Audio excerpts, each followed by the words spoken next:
Friends, ನಾವು ಪ್ರತಿದಿನಾನು ಸ್ನಾನ ಮಾಡುವಾಗ ಸೋಪನ್ನು ಯೂಸ್ ಮಾಡ್ತೀವಿ. ಯೂಸ್ ಮಾಡಿಬಿಟ್ಟು ನಾವು ಸ್ನಾನ ಮಾಡ್ತೀವಿ. ಸೋಪನ್ನು ನಾವು ಯೂಸ್ ಮಾಡಿದ್ದಾದ್ಮೇಲೆ ಅದನ್ನು ನಾವು ಸೋಪ್ ಬಾಕ್ಸಲ್ಲಿ ಈ ರೀತಿ ಇಟ್ಬಿಡ್ತೀವಿ. ಅದೆಲ್ಲ ಯಾಕಂದ್ರೆ ಅದೆಲ್ಲ ತೇವಾಗಿರ್ತದೆ. ಆಮೇಲೆ ಅದೆಲ್ಲ ನೆಂದ್ಬಿಟ್ಟು ಬೇಗನೆ ಹಾಳಾಗುತ್ತೆ. ಈ ರೀತಿ ಹಾಳಾಗಬಾರ್ದು, ಸೋಪ್ ಅನ್ನೋದು ಭಾಳ ದಿನಗಳ ತನಕ ತಾಳ್ಕಿ ಬರಬೇಕಂತಂದ್ರೆ ಈ ರೀತಿ ನಾವು ಸೋಪ್ ಬಾಕ್ಸಿಗೆ ಎರಡೂ ಕಡೆ ನಾವು ರಬ್ಬರ್ ಬೆಂಡನ್ನು ಹಾಕ್ಬಿಟ್ಟು ಅದ್ರ ಮೇಲ್ಗಡೆ ನಾವು ಈ ರೀತಿ ಸೋಪನ್ನು ಇಟ್ವಿ ಅಂತಂದ್ರೆ ಆ ಸೋಪಿನ ತೇವ ಎಲ್ಲ ಬೇಗನೆ ಆರ್ಬಿಟ್ಟು ಸೋಪ್ ಅನ್ನೋದು ಭಾಳ ದಿನಗಳವರೆಗೆ ತಾಳ್ಕೆ ಬರುತ್ತೆ.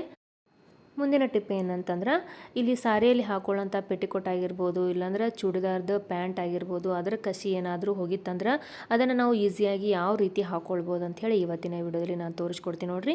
ಇಲ್ಲಿ ನಾನು ಈಸಿಯಾಗಿ ಕಸಿಗೆ ನಾನು ಇಲ್ಲಿ ಈ ರೀತಿ ಹೇರ್ ಪಿನ್ನನ್ನು ಹಾಕ್ಬಿಟ್ಟು ಈ ರೀತಿ ಗಂಟು ಹಾಕ್ಬಿಟ್ಟು ಈ ರೀತಿ ನಾನು ಹಾಕ್ಕೊಳ್ಳಾಕತ್ತೀನಿ. ನೋಡ್ತಿರ್ಬೋದು ಫ್ರೆಂಡ್ಸ್, ಈ ರೀತಿ ನಾವು ಹಾಕ್ಕೊಂಡ್ವಿ ಅಂತಂದರೆ ಈಸಿಯಾಗಿ ಬೇಗನೆ ನಾವು ಕಸಿ ಅನ್ನೋದು ಹಾಕೋಬೋದು.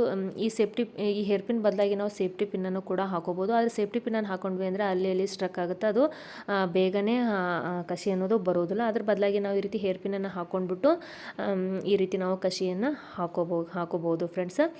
ಈ ರೀತಿ ನಾವು ಹೇರ್ ಪಿನ್ನನ್ನು ಸಹಾಯದಿಂದ ನಾವು ಕಸಿಯನ್ನು ಹಾಕ್ಕೊಂಡ್ವಿ ಅಂತಂದ್ರೆ ಬೇಗನೆ ನಾವು ಹಾಕೋಬೋದು ಮತ್ತು ಟೈಮ್ ಕೂಡ ಸೇವ್ ಆಗುತ್ತೆ. ನೋಡ್ತಿರ್ಬೋದು ಎಷ್ಟು ಬೇಗನೆ ಕಸಿ ಅನ್ನೋದು ಈ ಪೆಟ್ಟಿಕೋಟಲ್ಲಿ ಜಾಯಿಂಟ್ ಆಯಿತು. ಆ ನಂತರ ನಾವು ಪೂರ್ತಿಯಾಗಿ ಕಸಿಯನ್ನು ಹಾಕಿದ ಮೇಲೆ ನಾವು ಈ ರೀತಿ ಎರಡು ಸೈಡ ಕಸಿಯನ್ನು ಹಿಡ್ಕೊಂಡ್ಬಿಟ್ಟು ನಾವು ಒಂದು ಗಂಟು ಹಾಕೋಬೇಕು ಫ್ರೆಂಡ್ಸ್. ಇಲ್ಲಾಂದ್ರೆ ನಾವು ಇಷ್ಟೇ ಬಿಟ್ವಿ ಅಂತಂದ್ರೆ ಈ ಕಸಿ ಅನ್ನೋದು ಪೆಟ್ಟಿಕೋಟ್ ಒಳಗಡೆ ಹೋಗ್ಬಿಡ್ತದೆ. ಅದಕ್ಕೋಸ್ಕರವಾಗಿ ಈ ರೀತಿ ನಾವು ಎರಡನ್ನು ಹಿಡಿದ್ಬಿಟ್ಟು ಈ ರೀತಿ ಸಣ್ಣದಾಗಿ ಒಂದು ಗಂಟನ್ನು ಹಾಕ್ಬಿಟ್ಟು ಇಟ್ಕೋಬೇಕು. ಮುಂದಿನ ಟಿಪ್ ಏನಂತಂದ್ರೆ, ನಾವು ಯಾವುದಾದ್ರೂ ಫಂಕ್ಷನ್ಸ್ಗಳಿಗೆ ಹೋಗಬೇಕಾದ್ರೆ ಈ ಬ್ಯಾಂಗಲ್ಸನ್ನು ನಾವು ಕ್ಯಾರಿ ಮಾಡ್ಕೊಂಡು ಹೋಗಬೇಕಾಗಿರ್ತದೆ. ಆದರೆ ಇವು ಗಾಜಿನ ಬ್ಯಾಂಗಲ್ಸ್ ಇರ್ತಾವಲ್ಲ ಫ್ರೆಂಡ್ಸ್, ಹಂಗಾಗಿ ಬೇಗನೆ ಸಿಡಿಬಿಡ್ತಾವೆ. ಅದಕ್ಕೋಸ್ಕರವಾಗಿ ಈ ರೀತಿ ನಾವು ನೀಟಾಗಿ ಒಂದು ಪೇಪರಲ್ಲಿ ಈ ರೀತಿ ನಾವು ನೀಟಾಗಿ ಸುತ್ಕೊಂಡ್ಬಿಟ್ಟು ನಂತರ ಇದ್ರ ಮೇಲೆ ನಾವು ಮತ್ತೆ ಒಂದು ಬಟ್ಟೆಯಿಂದ ಈ ರೀತಿ ನಾವು ಇದು ಪೇಪರ್ ಯಾವ ರೀತಿ ಸುತ್ತಿದ್ವಲ್ಲ ಅದೇ ರೀತಿ ಒಂದು ಬಟ್ಟೆ ತೊಗೊಂಡು ಈ ಬ್ಯಾಂಗಲ್ಸ್ ಮೇಲೆ ನಾವು ನೀಟಾಗಿ ಸುತ್ತಿ ಬಟ್ಟೆನ ಪ್ಯಾಕ್ ಮಾಡ್ಕೊಂಡಿರ್ತೀವಲ್ಲ ಫಂಕ್ಷನ್ಸ್ಗೆ ಹೋಲಕ್ಕೆ, ಆ ಬಟ್ಟೆಗಳ ಮಧ್ಯೆ ಈ ಬ್ಯಾಂಗಲ್ಸನ್ನು ನಾವು ಇಟ್ಕೊಂಡ್ವಿ ಅಂತಂದ್ರೆ ಬ್ಯಾಂಗಲ್ಸ್ ಅನ್ನೋದು ಸೇಫಾಗಿ ಇರ್ತದೆ. ನಾವು ಯಾವ ರೀತಿ ಇಟ್ಟಿರ್ತೀವಲ್ಲ ಅದೇ ರೀತಿಯೇ ಇರ್ತದೆ, ಯಾವುದೇ ರೀತಿ ಸೀಳುವುದಿಲ್ಲ ಫ್ರೆಂಡ್ಸ್, ಸೇಫಾಗಿ ಇರ್ತದೆ. ನೀವು ಕೂಡ ಈ ಟಿಪ್ಪನ್ನು ಫಾಲೋ ಮಾಡಿ. ನಂತರ ಮುಂದಿನ ಟಿಪ್ ಏನಂತಂದ್ರೆ, ನಾವು ಜೋಳದ ಹಿಟ್ಟು ಮತ್ತು ಗೋಧಿ ಹಿಟ್ಟನ್ನು ಈ ರೀತಿ ನಾವು ಜರಡಿ ಹಿಡಿತಿರ್ತೀವಿ.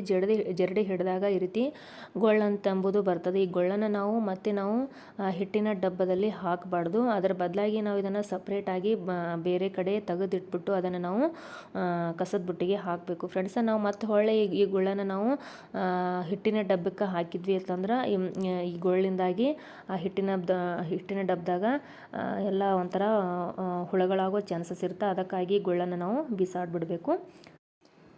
ನಾವು ನಮ್ಮ ಮನೆಯಲ್ಲಿ ಏನಾದರೂ ಸ್ವೀಟ್ ಮಾಡಿರ್ತೀವಿ, ಆ ಸ್ವೀಟ್ ಡಬ್ಬವನ್ನು ನಾವು ಈ ರೀತಿ ಟೇಬಲ್ ಮ್ಯಾಗ ಮತ್ತು ಕಿಟಕಿ ಒಳಗೆ ಎಲ್ಲಾದರೂ ಇಟ್ವಿ ಅಂದ್ರೆ ಆ ಸ್ವೀಟಕ್ಕೆ ಕೆಂಪಿರಿಬೆ ಅನ್ನೋದು ಆಗ್ಬಿಡ್ತಾವೆ. ಆ ರೀತಿ ಆಗಬಾರ್ದು.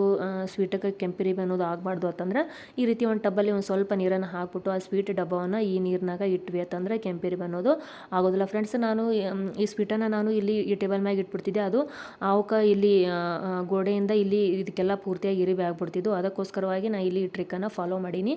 ಇದಕ್ಕೊಂದು ಸ್ವಲ್ಪ ನೀರನ್ನು ಹಾಕ್ಬಿಟ್ಟು ಈ ನೀರಲ್ಲಿ ನಾನು ಈ ಸ್ವೀಟ್ ಡಬ್ಬವನ್ನು ಇಟ್ಟಿನಿ. ಇವಾಗ ಒಟ್ಟೆ ಕೆಂಪಿರಿ ಬನ್ನೋದು ಆಗಿಲ್ಲ. ನಂತರ ಮುಂದಿನ ಟಿಪ್ಸ್ ಏನಂತಂದ್ರೆ, ಇಲ್ಲಿ ನಾನು ಹಸಿ ಮೆಣಸಿನಕಾಯಿ ತೊಟ್ಟನ್ನು ಇಲ್ಲಿ ಈ ರೀತಿ ತೊಟ್ಟನ್ನು ಸಪ್ರೇಟ್ ಮಾಡಿ ಇಲ್ಲಿ ಇಟ್ಕೊಂಡಿನಿ. ಈ ತೊಟ್ಟನ್ನು ನಾನು ವೇಸ್ಟ್ ಅಂತ ಹೇಳಿ ಬಿಸಾಡೋ ಬದಲಾಗಿ ಇಲ್ಲಿ ನಾನು ಇವನ್ನ ನಾನು ಒಂದು ಟಬ್ಬಲ್ಲಿ ಒಂದು ಸ್ವಲ್ಪ ನೀರನ್ನು ಹಾಕ್ಬಿಟ್ಟು ಆ ನೀರಿಗೆ ಈ ಹಸಿ ಮೆಣಸಿನಕಾಯಿ ತೊಟ್ಟನ್ನು ನಾನು ಇಲ್ಲಿ ನೆನಿಲಿಕ್ಕೆ ಅಂತ ಹೇಳಿ ಹಾಕಿನಿ.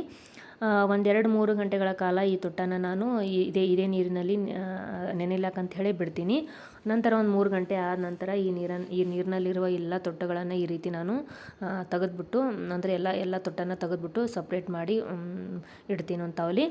ನಂತರ ಈ ನೀರನ್ನು ನಾವು ಏನು ಮಾಡಬೇಕಂತಂದ್ರೆ, ನಾವು ನಮ್ಮ ಮನೆಯಲ್ಲಿ ಹಚ್ಚಿರ್ತೀವಲ್ಲ ಫ್ರೆಂಡ್ಸ್ ಹೂವಿನ ಗಿಡಗಳಿಗೆ, ಆ ಹೂವಿನ ಗಿಡಗಳಿಗೆ ಈ ನೀರನ್ನು ನಾವು ಹಾಕಬೇಕು. ಈ ರೀತಿ ನಾವು ಮಾಡೋದ್ರಿಂದ ನಾವು ಆ ಹೂವಿನ ಗಿಡಗಳಿಗೆ ಆದ ಸಣ್ಣ ಸಣ್ಣ ಫಂಗಸ್ ಆಗಿರ್ಬೋದು ಮತ್ತು ಕೀಟಗಳೆಲ್ಲ ಆಗಿರ್ತಾವಲ್ಲ ಅವೆಲ್ಲ ಹೋಗ್ಬಿಡ್ತಾವೆ. ಗಿಡ ಅನ್ನೋದು ಚಲೋ ಹೊತ್ನಾಗ ಬೆಳಿತಾವೆ. ನೀವು ಕೂಡ ಫ್ರೆಂಡ್ಸ್ ಈ ಟ್ರಿಕ್ಕನ್ನು ಫಾಲೋ ಮಾಡ್ಬೋದು.